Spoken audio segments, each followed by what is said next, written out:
Hey everybody, welcome to Thread Tech Tuesday, and today we're going to work on the back stitch. And the back stitch is actually a utility stitch used to hand stitch seams together.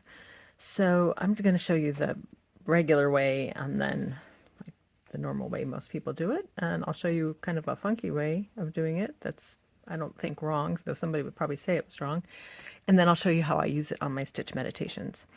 So you come up in your fabric where you want to stitch, and then you're going to start by going backwards one stitch. And I'm going to make pretty big stitches here so you can see it. They're almost a 1/4 inch there. Whoops. So you go back and then you go forward one stitch. And then you go back and forward. So you're actually making quite a big stitch on the back. See? And I'll just do a couple more so you can see that. And this stitch doesn't have quite as many variations, but we will play with it a little bit more during the week. It has its own unique rhythm, and as you can see, it's pretty flat. It doesn't draw up the fabric the way a running stitch does. When you do a running stitch, you're always kind of tugging on the fabric a little bit, so it does draw it up, even unless maybe you're using a hoop. But using a hoop with a running stitch I find is very difficult. You don't get a very good rhythm. It ends up being more stab stitching. So I'll just do a few more here. And you just want to go in as close to where you came out before. Though there's no stitch police, so if you miss a few and have a little gap, it's not really going to matter. It will still read as a straight line. Assuming you're stitching straight. I don't think I'm stitching very straight here.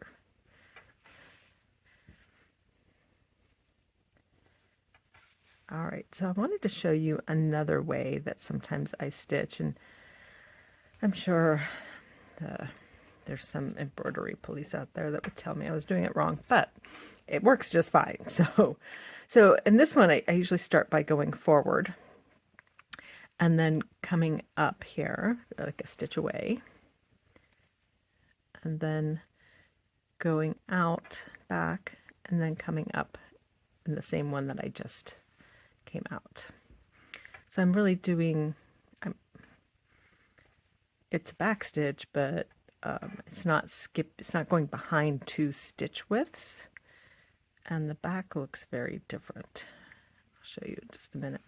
But it's also a very strong stitch. It's just a variation.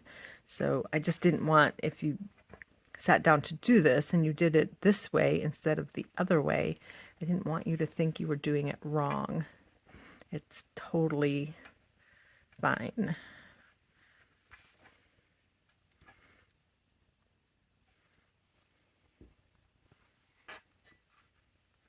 So you see this one has the stitch going all along the back, and this one is actually 2 stitches on either, like that. But it's also, it still stays very flat. It doesn't drop the fabric very much. Now the way I use it the most in my stitch meditations is as an open back stitch. So I'll come up and I just go back like 2 or 3 little threads, and then go forward however far you want, and then go back just a couple threads. And you can make these teeny tiny little stitches. Now, it's very difficult to do these tiny stitches for me in the running stitch.